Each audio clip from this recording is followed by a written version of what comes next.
सलाम.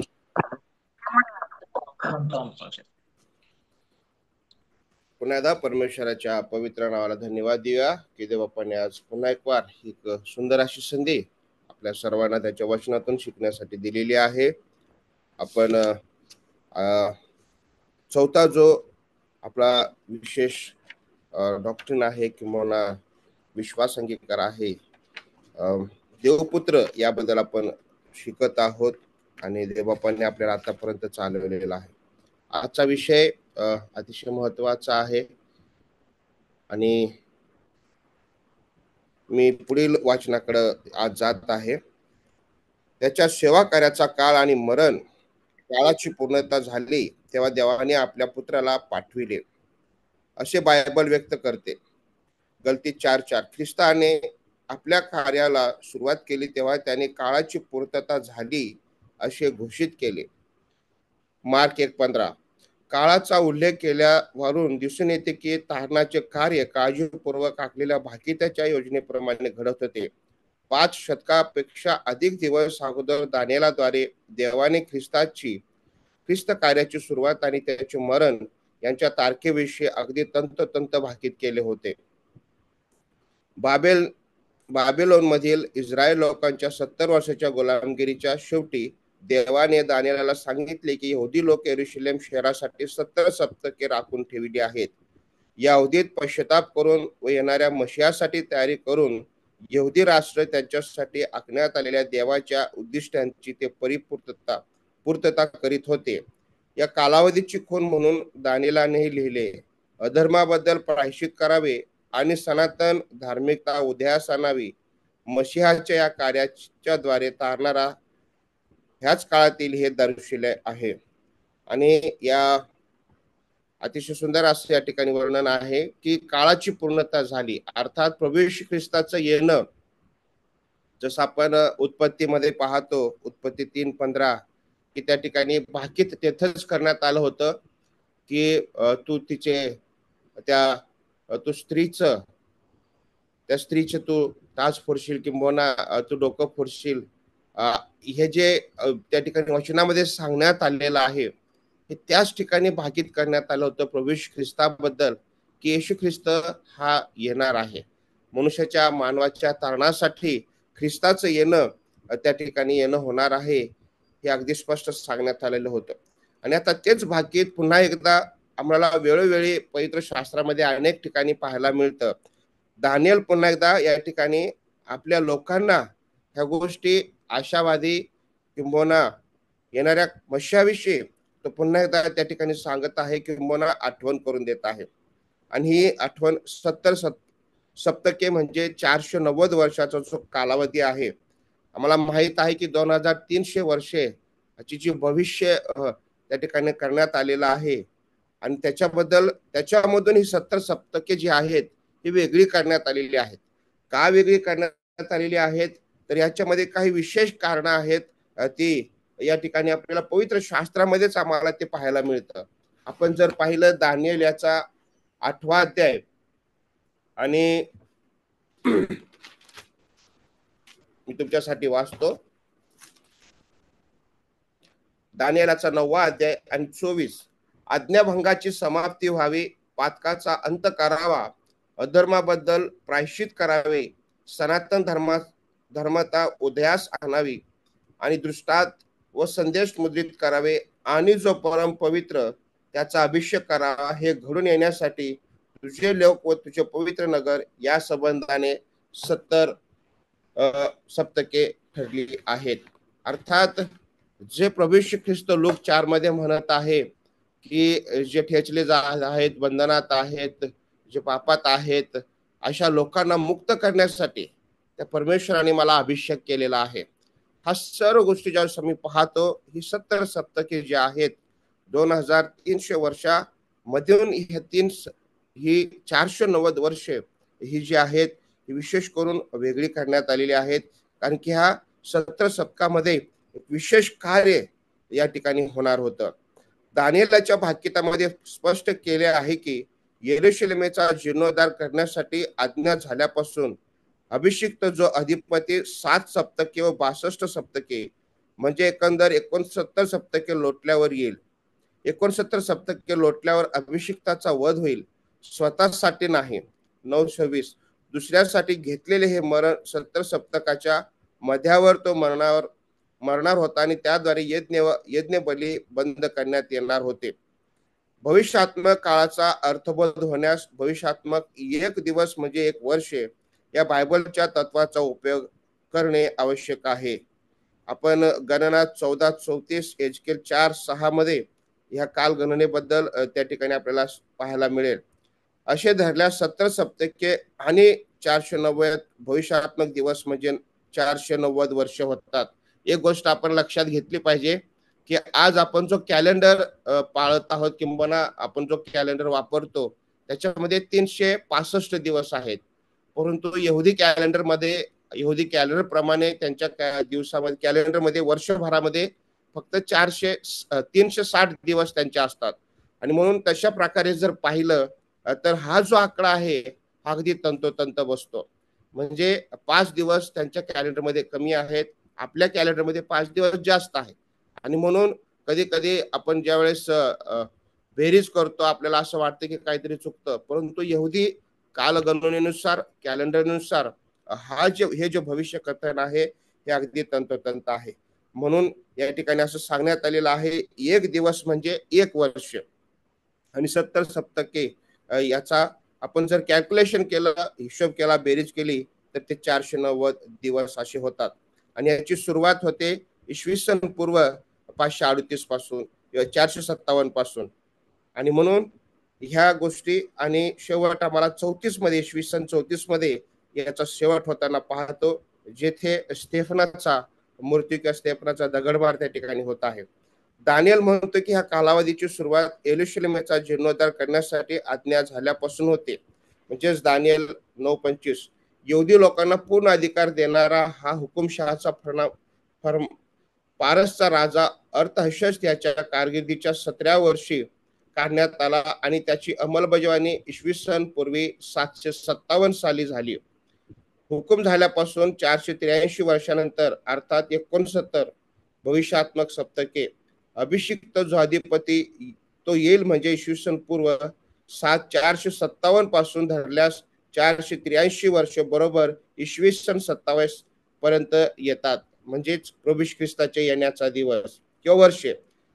त्यावेळेस येशूचा बाप्तिस्मा झाला आणि त्याने आपल्या सार्वकालिक कार्याला सुरुवात केली.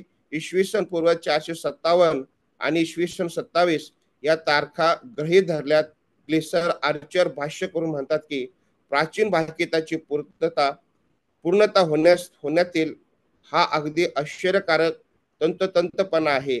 येणाऱ्या पुत्राच्या भाकितातील आश्चर्यकारक अचूकपणा फक्त देवानेच भाकित केलेला असणार. ते सर्व बुद्धी प्रामाण्यवादी स्पष्टीकरणाला धुडकावून लावते. यार्देन बागेत बाप्तिस्मेच्या वेळी पवित्र आत्म्याने त्याचा अभिषेक केला आणि अभिषिक्त इब्री शब्द किंवा ख्रिस्त ग्रीक शब्द म्हणून देवाकडून मान्यता मिळाली. या दोन्ही शब्दाचा अर्थ अभिषिक्त आहे. काळाची पूर्णता झाली हे उद्गार ह्या कालाभाकिताविषयी होते. 17व्या शतकाच्या मध्यावर अर्थात इसवी सन 31च्या वसंत ऋतूत ख्रिस्ताच्या बाप्तिस्म्यानंतर बरोबर 3 वर्षांनी आपला स्वप्राण देऊन अभिषिक्ताने विधी संस्कार रद्द करून टाकले. जेव्हा येशू ख्रिस्ताला देवाचा खरा कोपरा त्या कालवेवर आमच्या पापासाठी यज्ञ बली म्हणून ठेवण्यात, तेव्हा प्रत्येक अप्रतिकाशी मिळाले आणि छायेला खरे स्वरूप आले. पृथ्वीवरील निवास मंडपातील विधी संस्कार यापुढे निरर्थक ठरले. आपण कालच शिकलो की परमेश्वराने कशा प्रकारे भावी दिवसांमध्ये जो स्वपुत्राचा त्या ठिकाणी अर्पण करणार आहे त्याचं प्रतीक म्हणून यज्ञ बली त्या ठिकाणी त्याची सुरुवात लोकांच्या पापांच्या प्रायश्चित्तासाठी म्हणून करून दिली होती. आता या 70 सप्तकामध्ये अर्थात येशू ख्रिस्ताच्या येण्याने काही गोष्टी बंद होणार होत्या, काही गोष्टी समाप्त होणार होत्या. आणि त्यामध्ये अतिशय महत्वाची गोष्ट म्हणजे जी बली पद्धत आहे, यज्ञ बली आहे, पशु बली आहे, ह्या गोष्टी ह्या भूतलावरती ज्या मानवाच्या पापासाठी केल्या जाणार होत्या त्या बंद होणार होत्या. आणि वचनात सांगितल्याप्रमाणे 31 मध्ये प्रभू ख्रिस्ताला जेव्हा स्वधस्तंभावरती खिळलं गेलं, त्या म्हणजे वधस्तंभावरती खेळण्यात आलं होतं, त्याच्यानंतर निवास मंडपामधील किंवा यज्ञ बली करण्याची जी विधी आहे आता ती तिथून पुढे निरर्थक ठरणार होती.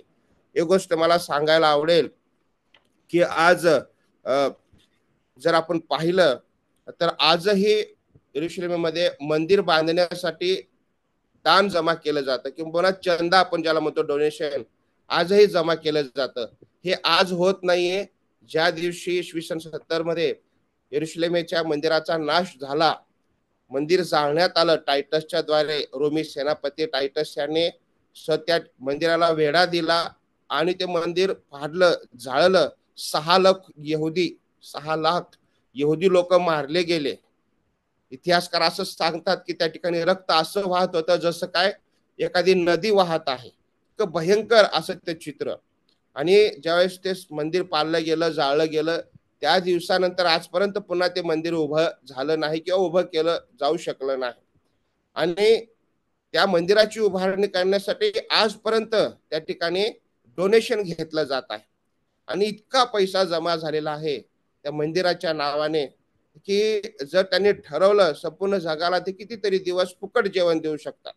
इतका पैसा त्या मंदिराच्या उभारणीसाठी जगभरामधून त्या ठिकाणी पैसा आलेला आहे, डोनेशन आलेला आहे.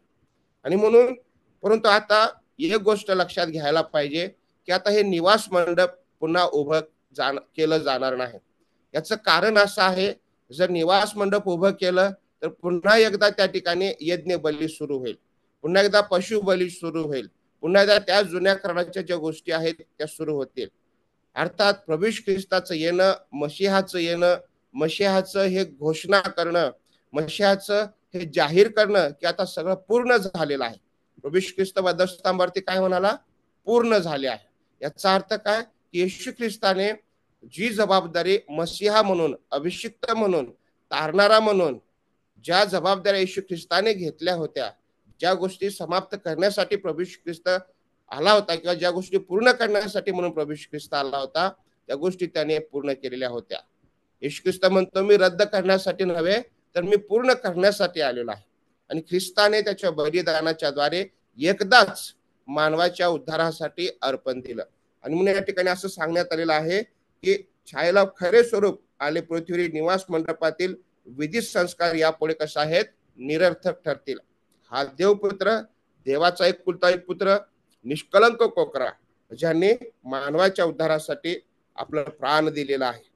आजही बऱ्या त्या ठिकाणी यहुदी लोक, जसं मी काल म्हणालो की ते मशिहाची वाट बघत आहेत. आजही त्यांची तयारी आहे पुन्हा एकदा ते वेदी उभं करावी. आजही त्यांची तयारी आहे पुन्हा एकदा अर्पण द्यायला सुरुवात करावी. परंतु ते शक्य नाही, कारण की प्रभू ख्रिस्ताचं येणं त्यामुळं निरर्थक ठरणार आहे. आणि म्हणूनच की काय मंदिराची उभारणी होत नाही.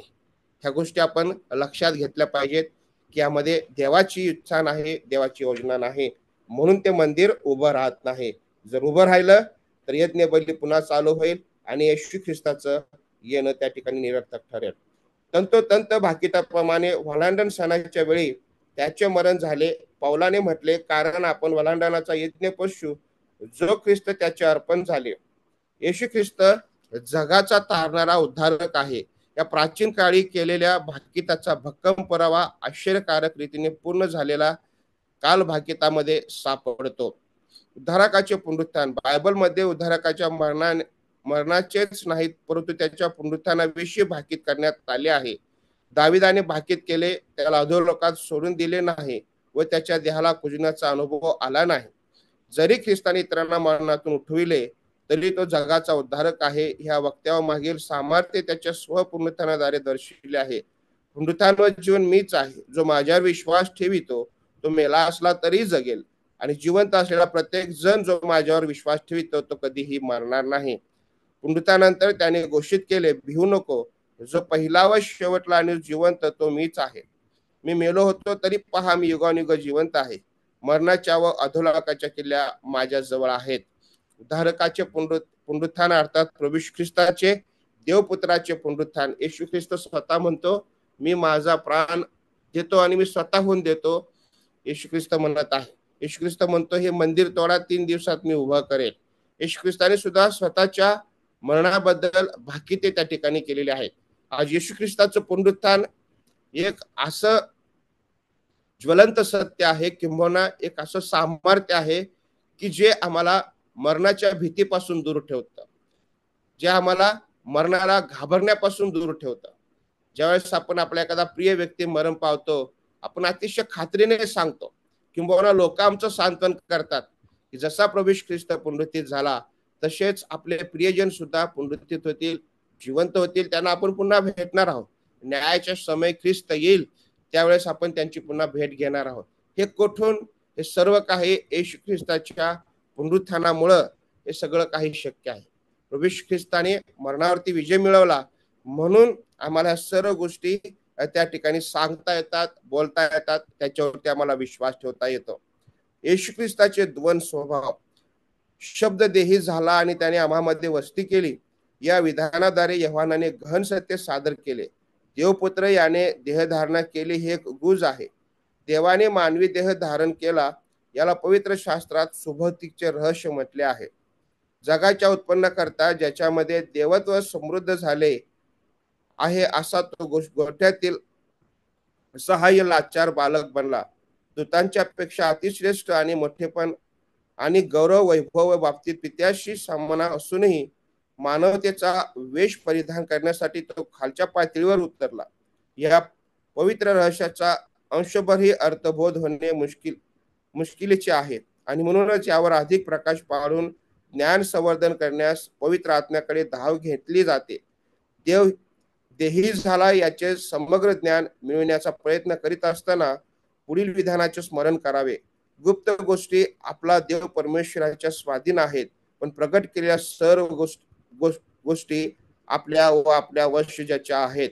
येशू ख्रिस्ताचे दोन स्वभाव या ठिकाणी, शब्द देही झाला आणि तो मानव होऊन मानवामध्ये त्याने वस्ती केली. तो देव होता तरी देखील देव सदृश्य न राहता त्याने मनुष्याचा वेश धारण केलं, त्या अशासाठी की त्याने आम्हामध्ये वस्ती करावी आणि आम्हामध्ये वस्ती करून परमेश्वराचं जे प्रेम आहे, परमेश्वराच्या अतुच्छ करुणेचं ममतेचं जे रहस्य आहे ते आम्हाला प्रगट करावं. आणि म्हणून ख्रिस्त या भूतलावरती तो आम्हासोबत वस्तीस राहिला. येशू ख्रिस्त खरोखर देव आहे. येशू ख्रिस्त देव आहे याचा पुरावा काय? त्याला स्वतःविषयी काय वाटते? त्याच्या देवत्वाला लोकांनी मान्यता दिली काय?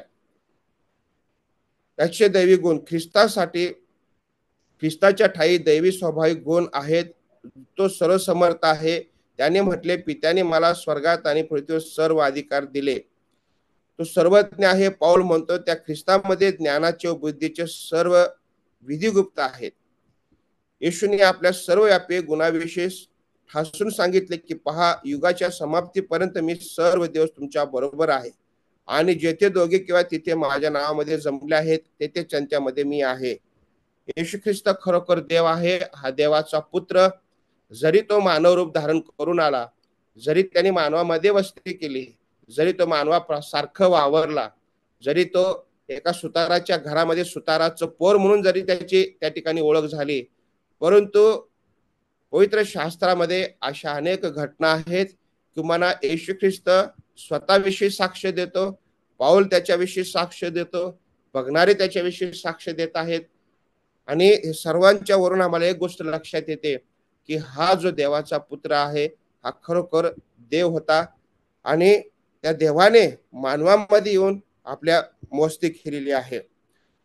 स्वतःच्या ठाई जीवन आहे असे जेव्हा त्याने घोषित केले, त्यावरून तो स्वयंभू आहे असे सिद्ध होते. योहानाने प्रतिपादले त्याच्या ठाई जीवन होते व ते जीवन मनुष्य मात्राचा प्रकाश होते.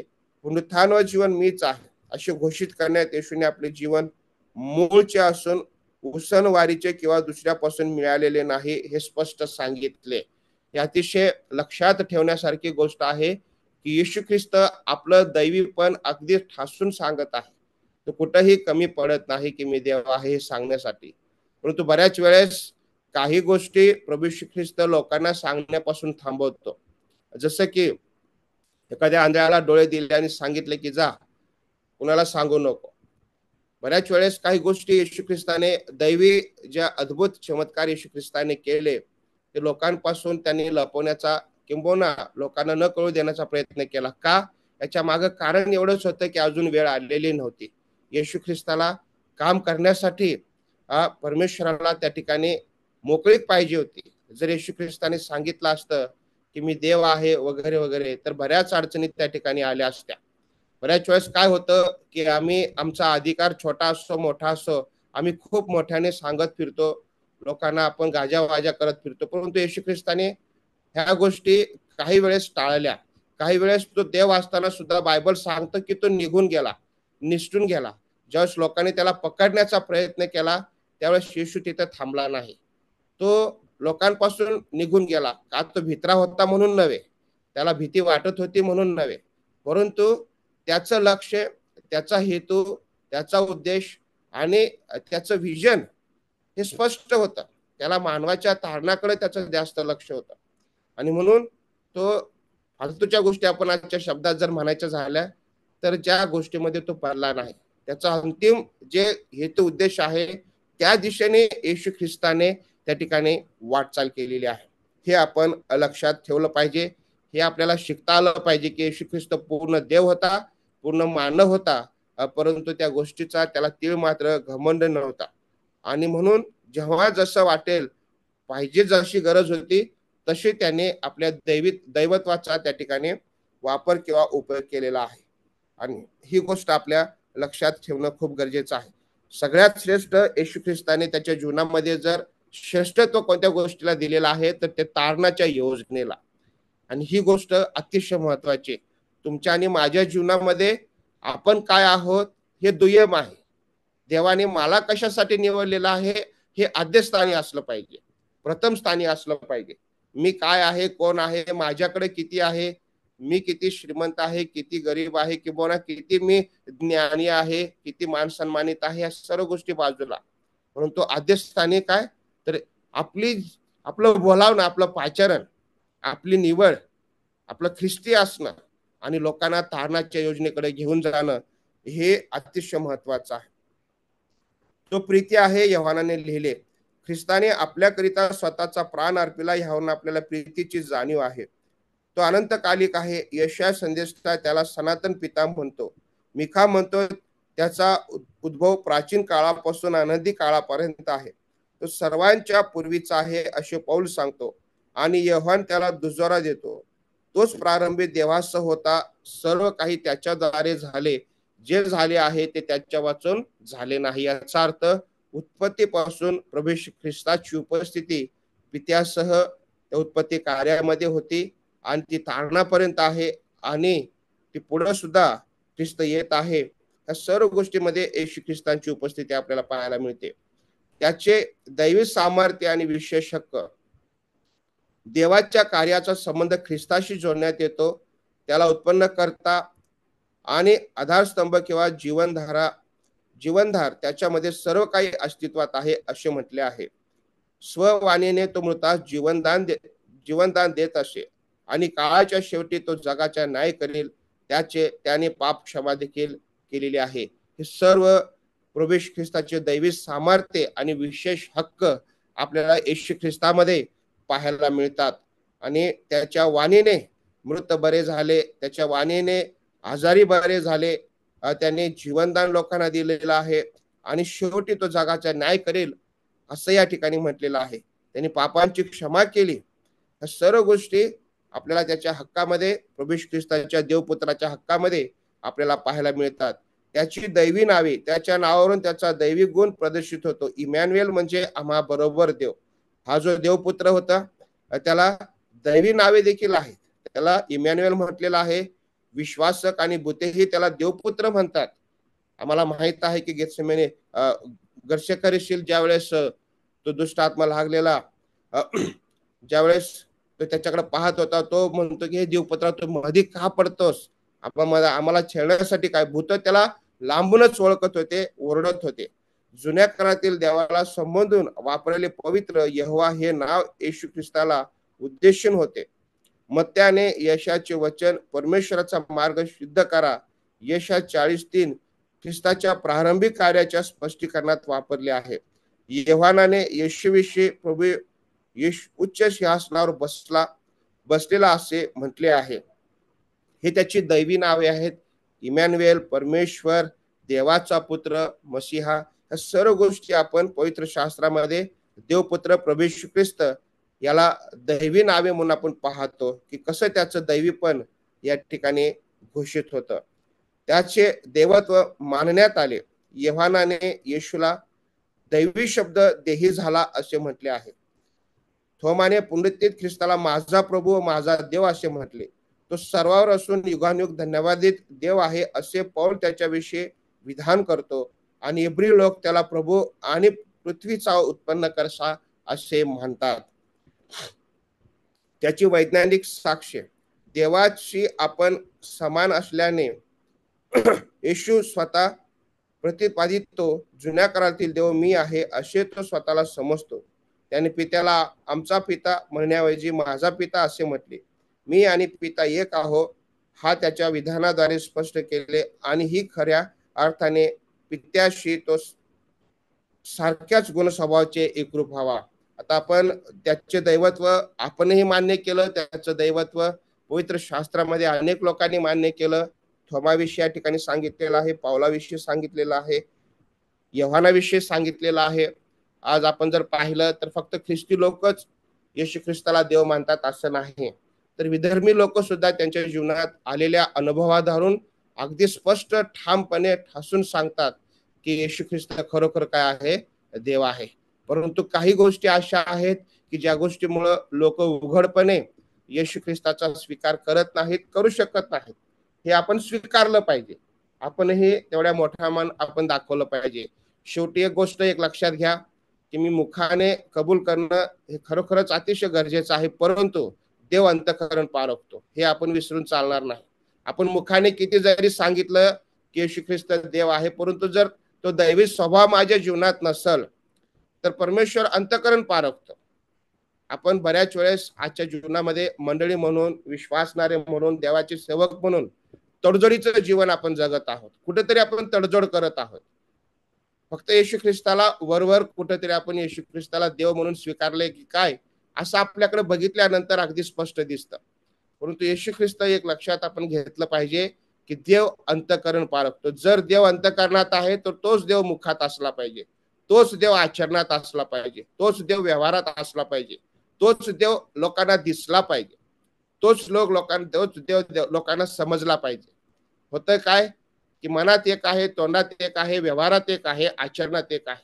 त्याच्यामुळं लोक आपल्याकडे आकर्षले जात नाहीत. येशू ख्रिस्त ज्यावेळेस चालायचा, झुंडीच्या झुंडी लोक त्याच्या अवतीभोवती फिरायचे, चालायचे, कारण की त्याचं जीवनच आकर्षक होतं, त्याची वाणी आकर्षक होती, तो जे बोलत होता ते करत होता. म्हणून ह्या गोष्टी आपण खूप महत्वाच्या आहेत. त्याचं दैवीपण आज जर लोकांनी स्वीकारावा असं जर वाटत असेल, त्यावेळेस लोकांनी स्वीकारलं.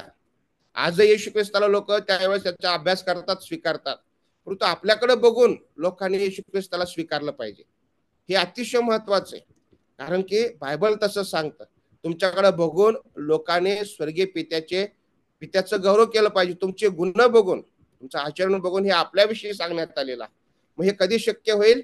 ज्या येशूला आम्ही देव म्हणून स्वीकारलाय त्या येशूला आमच्या तन मन धनात, आमच्या व्यवहारात, आचरणात, विचारात आम्हाला तो येशू लोकांना दिसला पाहिजे, लोकांनी त्याला बघितलं पाहिजे. तेव्हा ते म्हणतील की खरंच ह्यांचा देव कसा आहे, खरा देव आहे, खऱ्या देवाचे उपासक आहे. देवाशी त्याची समानता गृहीत धरली. बाप्तिस्माची पद्धत किंवा सूत्र, प्रेषित आशीर्वचन, त्याच्या निरोपाचा सल्ला आणि आध्यात्मिक दानाविषयी पावलाचे विशदीकरण सर्व बाबतीत त्याची देवपित्याशी असलेली समानता गृहीत धरली आहे. येशू पित्याशी असलेली समानता, येशू तेजस्वी, वैभवी आणि त्याच्या तत्वाचे प्रतिरूप आहे. पित्याला प्रगट कर असे म्हटल्यावर येशूने उत्तर दिले, ज्याने मला पाहिले आहे त्याने पित्याला पाहिले आहे. आज एक गोष्ट आपल्याला थोडस मोठं विधान होऊ शकतं. येशू ख्रिस्त म्हणाला की येशू ख्रिस्त म्हणाला, ज्यांनी मला पाहिलं त्यांनी कोणाला पाहिलं? पित्याला पाहिलं.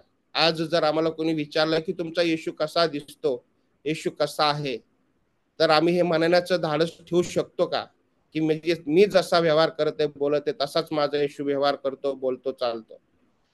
म्हणजेच कुठंतरी आज आपल्यावरती मोठी जबाबदारी, कारण आपण सुद्धा देवाची लेकरं आहोत. आपल्याला देवाची लेकरं हीच उपमा देण्यात आलेली आहे. परमेश्वराने जो जो त्याच्यावर विश्वास ठेवतो त्यांना त्याचा वारसदार होण्याचा अधिकार दिला आहे. म्हणजे याचा अर्थ असा आहे की आज आमच्याकडून लोकांना ख्रिस्त दिसला पाहिजे, समजला पाहिजे, तो देवपुत्र लोकांना कळाला पाहिजे की आणि आम्ही सुद्धा देवाचीच लेकरं आहोत, हे आमच्या व्यवहारातून अगदी स्पष्ट झालं पाहिजे. म्हणून आजचा हा अभ्यास मी तर थांबवत आहे. उद्या आणि परवा मला वाटतं 2 दिवस राहिलेत माझ्याकडं. 2 दिवसामध्ये आपण पुढील काही गोष्टी त्या ठिकाणी शिकणार आहोत. माझा विश्वास आहे की 70 सप्तके काही गोष्टी ज्या परमेश्वराची महान येशू ख्रिस्ताची देवपुत्राची जी योजना होती, येशू ख्रिस्ताच्या द्वारे देवपित्याची जी योजना होती ती पूर्णत्वास नेण्यासाठी ही 70 सप्तके अतिशय महत्वाची आहेत. 2023 वर्षाचा जो भविष्याचे जी घोषणा आहे त्याच्यामधील ही 70 सप्तके वेगळी करण्यात आली. काही गोष्टी त्या ठिकाणी जसं मी म्हणालो करण्यासाठी हे अतिशय महत्वाचं होतं. आणि 1844 मध्ये 2023 वर्षाचे जे भविष्य आहे ते संपत आहे, तो वेगळा भाग आहे. परंतु आपण ह्या 70 सप्तकाविषयी 490 वर्षाविषयी आज जे काही ऐकलो त्याच्यामध्ये एक गोष्ट आपल्याला शिकायला मिळते. येशू ख्रिस्त मानवाच्या उद्धारासाठी आला, मध्यस्तंभी गेला, पुनरुत्थित झाला आणि त्याचं दैवीपण त्याने जाहीर केलं, किंबहुना दाखवलं. आज तेच आव्हान तुमच्या आणि माझ्या समोर आहे. देवबाप हे अधिक उत्तम रीतीने समजून घेण्यासाठी आपल्या सर्वांचं सहाय्य करो. थँक्यू.